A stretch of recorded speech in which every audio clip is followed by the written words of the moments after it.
still keeping our angel safe. Unfortunately, the angel doesn't have troll trash, so I can't gain 5 life a turn off of it, which would be amazing.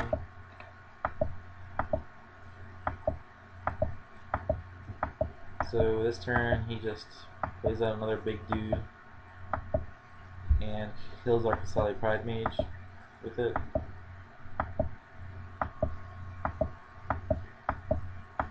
At this point, I could block with the Elvish Visionary as well, so I could try to kill the Ambush Beetle.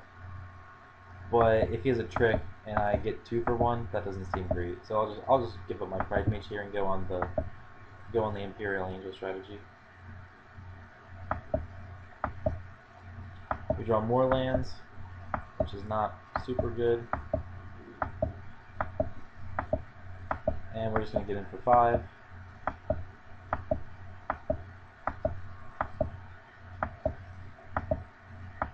And we're just trying to block right now. We're just trying to block all his creatures. And we're just hoping for Naya Charm. Here, we have to block the 2 biggest guys.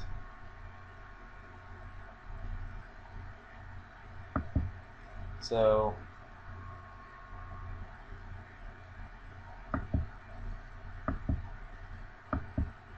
well, I suppose we don't have to block the 2 biggest guys, but it's better to block the biggest guys in case he does have a trick. Which we find out that he does. And so he blows us out with Gleam of Resistance. So we're happy we blocked and then just take it, let our angel die, and then swing in the next turn. So here,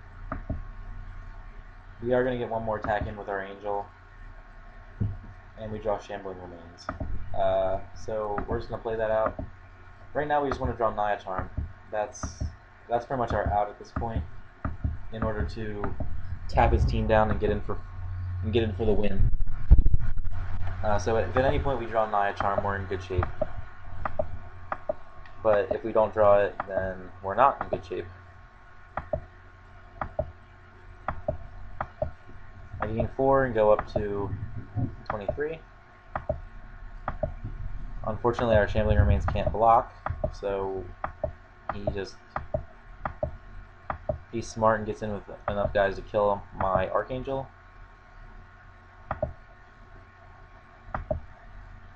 And we block the Savage because we want to be able to kill one of his creatures off, basically. And he also has a Mikado Hunt Pride. So things aren't looking good now. Again, all we have to draw is Naya Charm and we win. Right here. Nope, we draw Token Ascetic. So we're just going to play that out. I should use my Ancient Ziggurat, but I didn't. And so we just attack for 4, and he blocks with his Druid of the Animal.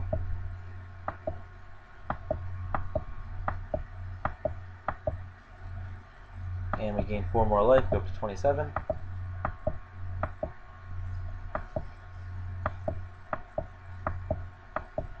On his turn, he's just beating our face up at this point.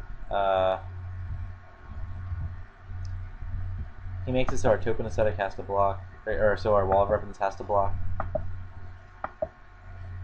So we go ahead and double block, and we use Token Ascetic's ability to tap both our creatures, so we can kill off the Liatao.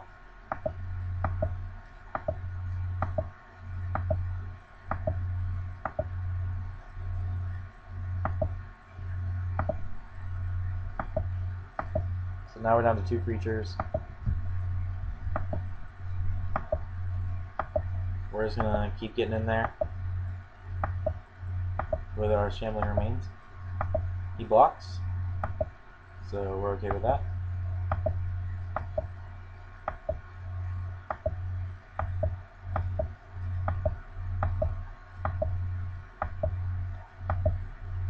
He attacks and tries to make our Token Ascetic block, but In response to his Exalted trigger, we just tap it with its ability. Basically what we're trying to do is set up a situation where even if he has removal for one of our creatures, we can still kill him if we draw Naya Charm. Because if we leave this up and we want to keep our token aesthetic alive is basically what we want to do. Again, we draw another land. So we're down to very few cards at this point. Taking 6 more.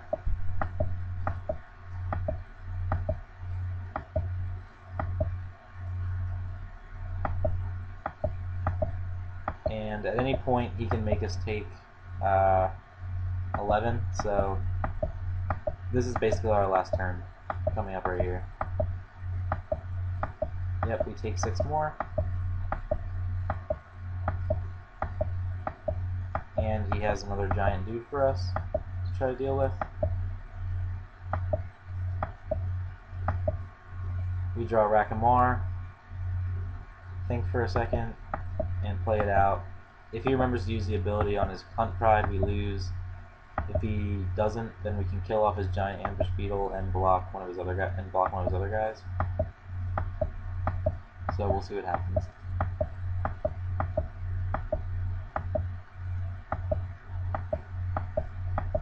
Unfortunately, he makes it so our token aesthetic can't block, and the game's over on turn 19. So that was a bit of a marathon game. Unfortunately, we just couldn't draw a Naya Charm, but sometimes it happens, and off to game 3 we go. Alright, here we are for game 2 of the second round of our Alara 4-3-2-2. Since we lost the first round, we get to choose if we want to play first, and we do. Excuse me. Here's our opening hand. Is not good. If we draw a green, it's okay. If we draw a green, it's perfectly acceptable, but I don't like to keep hands generally that are subjective on drawing one type of land.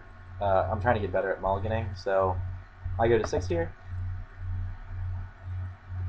This hand is also unexciting, but we have 2 colors at least, so if we draw into any red cards or white cards, we can cast them. So this is keepable. He also goes to 6, so that gives us a little help.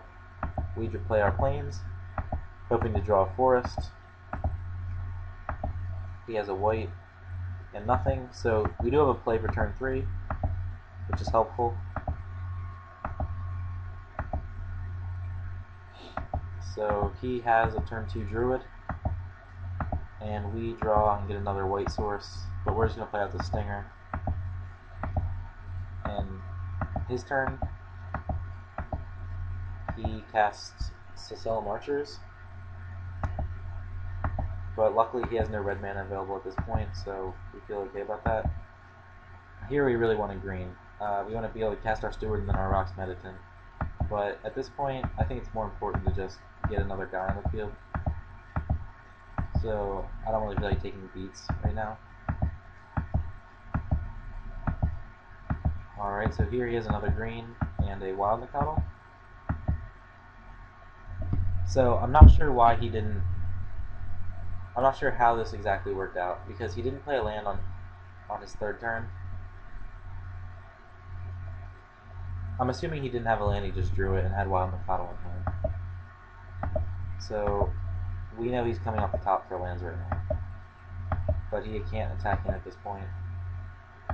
Now we really need a green. We're still in okay position, but we just really want a green. And I'm already getting a little bit upset because a lot of my drafts seem to end with me getting color screwed. We draw a black, so we're going to play out our Executioner's Capsule.